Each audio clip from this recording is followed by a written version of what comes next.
एक बड़े शहर में रतनलाल अपनी बेटी संध्या और छोटे बेटे कुणाल के साथ रहता है। रतनलाल बहुत गरीब है और शराबी किस्म का आदमी है। वो रिक्शा चलाकर अपना जीवन यापन कर रहा है। रतनलाल एक अधेड़ उम्र के आदमी योगेश्वर को कभी कभी अपनी रिक्शा से मार्केट या मंदिर छोड़ता है और कभी कभी बाजार से उसका सामान भी ले आता है। एक दिन रतनलाल योगेश्वर से कहता है, साहब, आपके पास गाड़ी है, फिर भी आप कभी कभी रिक्शा से क्यों जाते हो? इन शहर की गलियों को आराम से देखना मुझे बहुत पसंद है। ठीक है साहब, मैं चलता हूँ, कल फिर आऊंगा। अरे रतनलाल, रुको तो। मैंने सुना है कि तुम अपनी बेटी को कुछ पैसों के बदले किसी को दे रहे हो। अभी किसी को बेचे नहीं तो क्या करे साहब। एक छोटा बेटा है, उसको पढ़ाना भी है, उसकी देखभाल भी करनी है, और अगर मैं बेटी को घर में रखूंगा तो उसकी शादी कैसे करूंगा साहब? तुमको कितने पैसे मिल रहे हैं? अब 50,000 साहब। देखो, मैं तुमको पूरे 20 लाख रुपए देता हूँ। तुम अपनी बेटी संध्या को मुझे दे दो। हैं? 20 लाख? धन्यवाद साहब, धन्यवाद। मैं कल ही उसे आपके पास छोड़ जाऊंगा साहब। अगले दिन रतनलाल संध्या को हमेशा के लिए योगेश्वर के यहाँ छोड़ आता है और बदले में 20 लाख रुपए लेकर घर आ जाता है। रतनलाल जिंदगी में पहली बार इतने पैसे पाकर बौखला गया। उसने एक अच्छा घर लिया। कुणाल, अब हमें कोई चिंता नहीं है, तू अब अच्छे से पढ़, खूब मन लगाकर पढ़ाई करना। पापा, मुझे पढ़ाई करना अच्छा नहीं लगता। अरे तूने अगर ज्यादा बकवास की ना तो बहुत मारूंगा। कल से तू अच्छे स्कूल में जाएगा तो जाएगा, हाँ बस। कुणाल का एडमिशन एक अच्छे स्कूल में हो जाता है, लेकिन आए दिन स्कूल से शिकायत आती ही रहती है। 10 साल बाद एक दिन प्रिंसिपल मैडम रतनलाल को स्कूल में बुलाती है। रतनलाल, आपका बेटा कुणाल बहुत आवारा हो गया है और ये बिल्कुल भी पढ़ाई नहीं करता है, बल्कि उसका दिमाग गलत कामों में जा रहा है। अब मैं उससे बात करूंगा मैडम। ठीक है, आज ये आखिरी मौका है, अगली बार तो मैं उसे स्कूल से ही बाहर निकाल दूंगी। रतनलाल घर आ जाता है और कुणाल से कहता है, कुणाल बेटा, मैं तुम्हारे ऊपर इतना पैसा लगा रहा हूँ, फिर भी तुम स्कूल में सही से क्यों नहीं पढ़ते हो? आप तो रहने ही दीजिए, मैं सब जानता हूँ कि ये पैसा कहाँ से आया है। और वैसे भी अब ये पैसा मेरा है, मेरा जो भी मन होगा मैं करूंगा। आज के बाद मैं कभी स्कूल नहीं जाने वाला। रतनलाल को अपनी बेटी की याद आती है और वो रोने लगता है। 5 साल बाद कुणाल एक दिन एक लड़की को शादी करके घर ले आता है। पिताजी, ये मेरी पत्नी है स्वीटी। तुमने शादी कर ली? हाँ, शादी कर ली मैंने, दिखाई नहीं दे रहा? और अब से आप फिर से कमाना शुरू कर दो, बहुत बैठ कर खा लिया। कुणाल, तुम इस बुड्ढे को घर में क्यों रख रहे हो? देखो ना, ये शराब पीता है, इसे घर से बाहर निकाल फेंको। अरे स्वीटी, ये मेरे पापा है, कैसे बाहर निकाल दूं? और वैसे भी घर में कोई तो चाहिए ना काम करने वाला, नौकर समझ कर रख लो। इस बुड्ढी को तो घर से बाहर निकाल कर ही रहूंगी मैं कब तक इसके लिए खाना बनाऊंगी? स्वीटी एक दिन घर के बाहर पार्क में अपनी दोस्तों के साथ बैठी होती है। तभी वो रतनलाल को बुलाती है। पिताजी, मेरे कमरे में मैं अपना फोन छोड़ आई हूँ, जरा ला कर तो देना।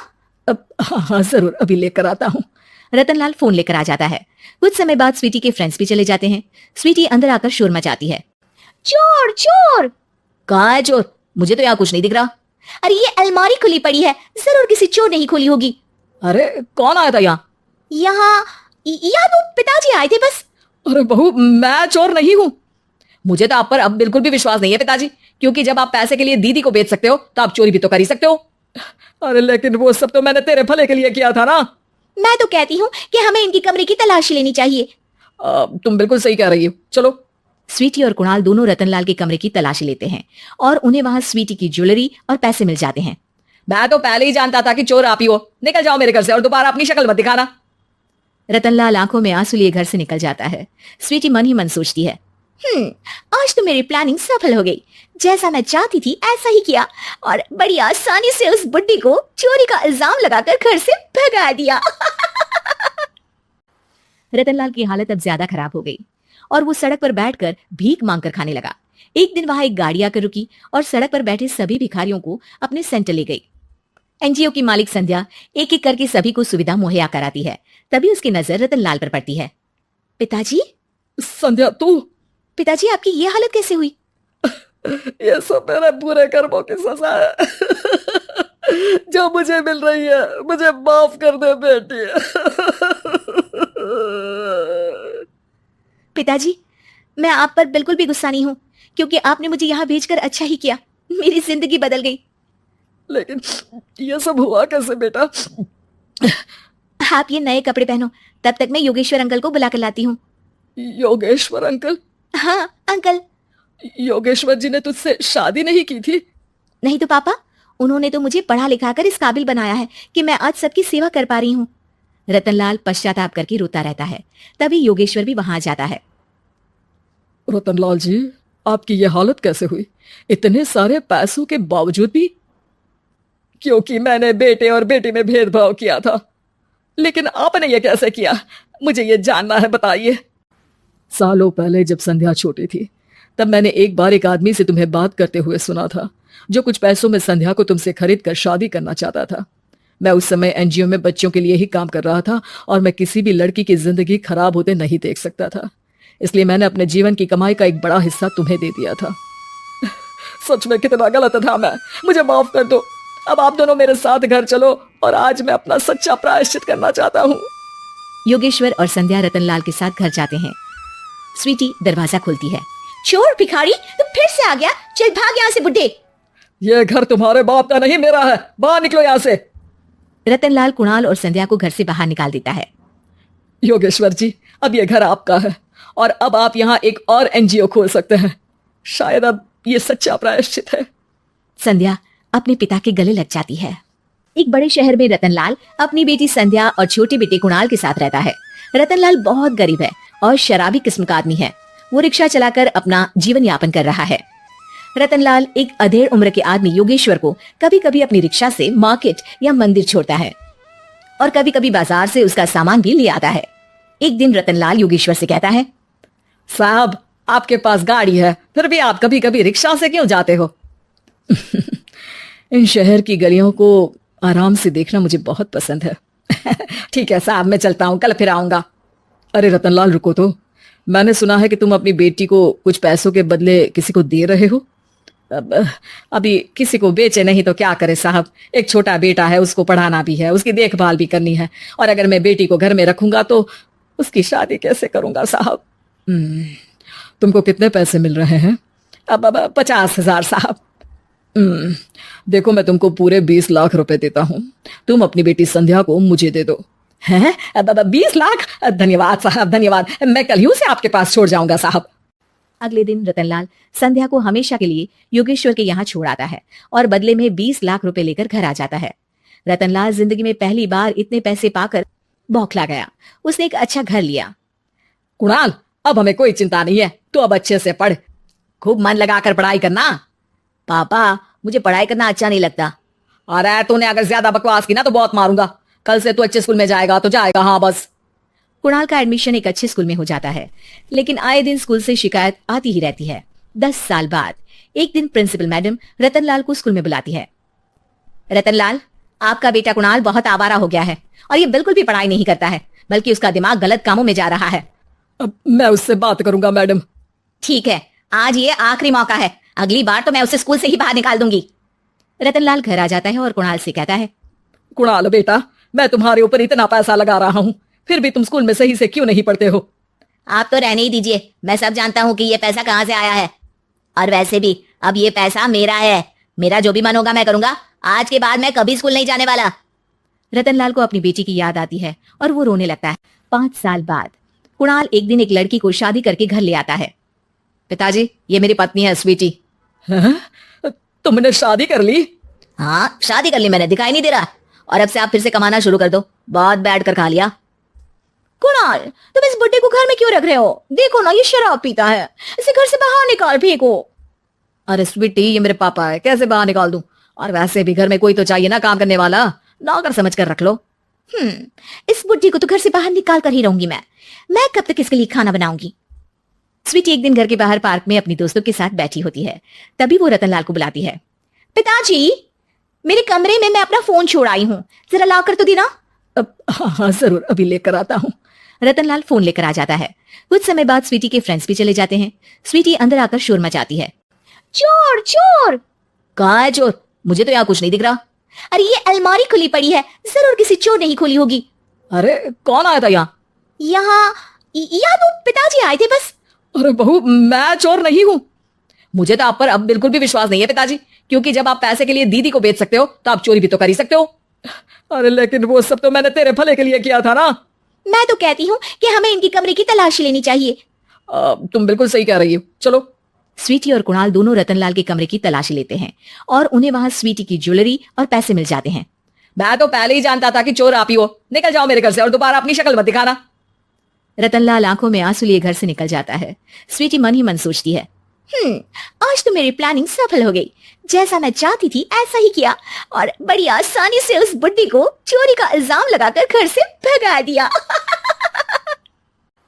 रतनलाल की हालत अब ज्यादा खराब हो गई और वो सड़क पर बैठकर भीख मांगकर खाने लगा। एक दिन वहां एक गाड़ी आकर रुकी और सड़क पर बैठे सभी भिखारियों को अपने सेंटर ले गई। एनजीओ की मालिक संध्या एक एक करके सभी को सुविधा मुहैया कराती है। तभी उसकी नजर रतनलाल पर पड़ती है। पिताजी, संध्या तू? पिताजी आपकी ये हालत कैसे हुई? ये सब मेरे बुरे कर्मों की सजा है जो मुझे मिल रही है। मुझे माफ कर दे बेटी। पिताजी, मैं आप पर बिल्कुल भी गुस्सा नहीं हूँ, क्योंकि आपने मुझे यहाँ भेजकर अच्छा ही किया। मेरी जिंदगी बदल गई। लेकिन ये सब हुआ कैसे बेटा? आप ये नए कपड़े पहनो, तब तक मैं योगेश्वर अंकल को बुला कर लाती हूँ। योगेश्वर अंकल? हाँ अंकल। योगेश्वर जी ने तुझसे शादी नहीं की थी? नहीं तो पापा, उन्होंने तो मुझे पढ़ा लिखा कर इस काबिल बनाया है कि मैं आज सबकी सेवा कर पा रही हूँ। रतनलाल पश्चाताप करके रोता रहता है। तभी योगेश्वर भी वहां जाता है। रतनलाल जी, आपकी ये हालत कैसे हुई इतने सारे पैसों के बावजूद भी? क्योंकि मैंने बेटे और बेटी में भेदभाव किया था। लेकिन आपने ये कैसे किया, मुझे ये जानना है, बताइए। सालों पहले जब संध्या छोटी थी तब मैंने एक बार एक आदमी से तुम्हें बात करते हुए सुना था, जो कुछ पैसों में संध्या को तुमसे खरीद कर शादी करना चाहता था। मैं उस समय एनजीओ में बच्चों के लिए ही काम कर रहा था और मैं किसी भी लड़की की जिंदगी खराब होते नहीं देख सकता था। इसलिए मैंने अपने जीवन की कमाई का एक बड़ा हिस्सा तुम्हें दे दिया था। सच में कितना गलत था मैं। मुझे माफ कर दो। अब आप दोनों मेरे साथ घर चलो और आज मैं अपना सच्चा प्रायश्चित करना चाहता हूँ। योगेश्वर और संध्या रतनलाल के साथ घर जाते हैं। स्वीटी दरवाजा खोलती है। चोर भिखारी, तू फिर से आ गया? चल भाग यहाँ से बुड्ढे। ये घर तुम्हारे बाप का नहीं, मेरा है। बाहर निकलो यहाँ से। रतनलाल कुणाल और संध्या को घर से बाहर निकाल देता है। योगेश्वर जी, अब ये घर आपका है और अब आप यहाँ एक और एनजीओ खोल सकते हैं। शायद अब ये सच्चा प्रायश्चित है। संध्या अपने पिता के गले लग जाती है। एक बड़े शहर में रतनलाल अपनी बेटी संध्या और छोटे बेटे कुणाल के साथ रहता है। रतनलाल बहुत गरीब है और शराबी किस्म का आदमी है। वो रिक्शा चलाकर अपना जीवन यापन कर रहा है। रतनलाल एक अधेड़ उम्र के आदमी योगेश्वर को कभी कभी अपनी रिक्शा से मार्केट या मंदिर छोड़ता है और कभी कभी बाजार से उसका सामान भी ले आता है। एक दिन रतनलाल योगेश्वर से कहता है, साहब, आपके पास गाड़ी है, फिर भी आप कभी कभी रिक्शा से क्यों जाते हो? इन शहर की गलियों को आराम से देखना मुझे बहुत पसंद है। ठीक है साहब, मैं चलता हूँ, कल फिर आऊंगा। अरे रतनलाल, रुको तो। मैंने सुना है कि तुम अपनी बेटी को कुछ पैसों के बदले किसी को दे रहे हो। अभी किसी को बेचे नहीं तो क्या करे साहब। एक छोटा बेटा है, उसको पढ़ाना भी है, उसकी देखभाल भी करनी है, और अगर मैं बेटी को घर में रखूंगा तो उसकी शादी कैसे करूंगा साहब। तुमको कितने पैसे मिल रहे हैं? अब 50,000 साहब। देखो, मैं तुमको पूरे 20 लाख रुपए देता हूँ। तुम अपनी बेटी संध्या को मुझे दे दो। हैं? 20 लाख? धन्यवाद साहब, धन्यवाद। मैं कल ही उसे आपके पास छोड़ जाऊंगा साहब। अगले दिन रतनलाल संध्या को हमेशा के लिए योगेश्वर के यहाँ छोड़ आता है और बदले में 20 लाख रुपए लेकर घर आ जाता है। रतनलाल जिंदगी में पहली बार इतने पैसे पाकर बौखला गया। उसने एक अच्छा घर लिया। कुणाल, अब हमें कोई चिंता नहीं है, तू अब अच्छे से पढ़, खूब मन लगाकर पढ़ाई करना। पापा, मुझे पढ़ाई करना अच्छा नहीं लगता। अरे तूने अगर ज्यादा बकवास की ना तो बहुत मारूंगा। कल से तू अच्छे स्कूल में जाएगा तो जाएगा, हाँ बस। कुणाल का एडमिशन एक अच्छे स्कूल में हो जाता है, लेकिन आए दिन स्कूल से शिकायत आती ही रहती है। 10 साल बाद एक दिन प्रिंसिपल मैडम रतनलाल को स्कूल में बुलाती है। रतनलाल, आपका बेटा कुणाल बहुत आवारा हो गया है और ये बिल्कुल भी पढ़ाई नहीं करता है, बल्कि उसका दिमाग गलत कामों में जा रहा है। अब मैं उससे बात करूंगा मैडम। ठीक है, आज ये आखिरी मौका है, अगली बार तो मैं उसे स्कूल से ही बाहर निकाल दूंगी। रतनलाल घर आ जाता है और कुणाल से कहता है, कुणाल बेटा, मैं तुम्हारे ऊपर इतना पैसा लगा रहा हूँ, फिर भी तुम स्कूल में सही से क्यों नहीं पढ़ते हो? आप तो रहने ही दीजिए, मैं सब जानता हूँ कि ये पैसा कहाँ से आया है। और वैसे भी अब ये पैसा मेरा है, मेरा जो भी मन होगा मैं करूंगा। आज के बाद मैं कभी स्कूल नहीं जाने वाला। रतनलाल को अपनी बेटी की याद आती है और वो रोने लगता है। 5 साल बाद कुणाल एक दिन एक लड़की को शादी करके घर ले आता है। पिताजी, ये मेरी पत्नी है स्वीटी। हैं? तुमने शादी कर ली? हाँ, शादी कर ली मैंने, दिखाई नहीं दे रहा? और अब से आप फिर से कमाना शुरू कर दो, बहुत बैठ कर खा लिया। कुणाल, तुम इस बुड्ढे को घर में क्यों रख रहे हो? देखो ना, ये शराब पीता है, इसे घर से बाहर निकाल फेंको। अरे स्वीटी, ये मेरे पापा है, कैसे बाहर निकाल दूं? और वैसे भी घर में कोई तो चाहिए ना काम करने वाला, नौकर समझ कर रख लो। इस बुड्ढी को तो घर से बाहर निकाल कर ही रहूंगी मैं कब तक इसके लिए खाना बनाऊंगी? स्वीटी एक दिन घर के बाहर पार्क में अपनी दोस्तों के साथ बैठी होती है। तभी वो रतनलाल को बुलाती है। पिताजी, मेरे कमरे में मैं अपना फोन छोड़ आई हूँ, जरा ला कर तो देना। हाँ जरूर, अभी लेकर आता हूँ। रतनलाल फोन लेकर आ जाता है। कुछ समय बाद स्वीटी के फ्रेंड्स भी चले जाते हैं। स्वीटी अंदर आकर शोर मचाती है। चोर चोर! कहाँ है चोर? मुझे तो यहाँ कुछ नहीं दिख रहा। अरे ये अलमारी खुली पड़ी है, जरूर किसी चोर ने ही खोली होगी। अरे कौन आया था यहाँ? यहाँ तो पिताजी आए थे बस। अरे बहू, मैं चोर नहीं हूँ। मुझे तो आप पर अब बिल्कुल भी विश्वास नहीं है पिताजी, क्योंकि जब आप पैसे के लिए दीदी को बेच सकते हो तो आप चोरी भी तो कर ही सकते हो। अरे लेकिन वो सब तो मैंने तेरे भले के लिए किया था ना। मैं तो कहती हूँ कि हमें इनकी कमरे की तलाशी लेनी चाहिए। तुम बिल्कुल सही कह रही हो, चलो। स्वीटी और कुणाल दोनों रतनलाल के कमरे की तलाशी लेते हैं और उन्हें वहां स्वीटी की ज्वेलरी और पैसे मिल जाते हैं। मैं तो पहले ही जानता था कि चोर आप ही हो। निकल जाओ मेरे घर से और दोबारा अपनी शक्ल मत दिखाना। रतनलाल आंखों में आंसू लिए घर से निकल जाता है। स्वीटी मन ही मन सोचती है, आज तो मेरी प्लानिंग सफल हो गई। जैसा मैं चाहती थी ऐसा ही किया और बड़ी आसानी से उस बुड्ढी को चोरी का इल्जाम लगाकर घर से भगा दिया। रतनलाल की हालत अब ज्यादा खराब हो गई और वो सड़क पर बैठकर भीख मांगकर खाने लगा। एक दिन वहां एक गाड़ी आकर रुकी और सड़क पर बैठे सभी भिखारियों को अपने सेंटर ले गई। एनजीओ की मालिक संध्या एक एक करके सभी को सुविधा मुहैया कराती है। तभी उसकी नजर रतनलाल पर पड़ती है। पिताजी? संध्या, तू? पिताजी, आपकी ये हालत कैसे हुई? ये सब मेरे बुरे कर्मों की सजा है जो मुझे मिल रही है। मुझे माफ कर दे बेटी।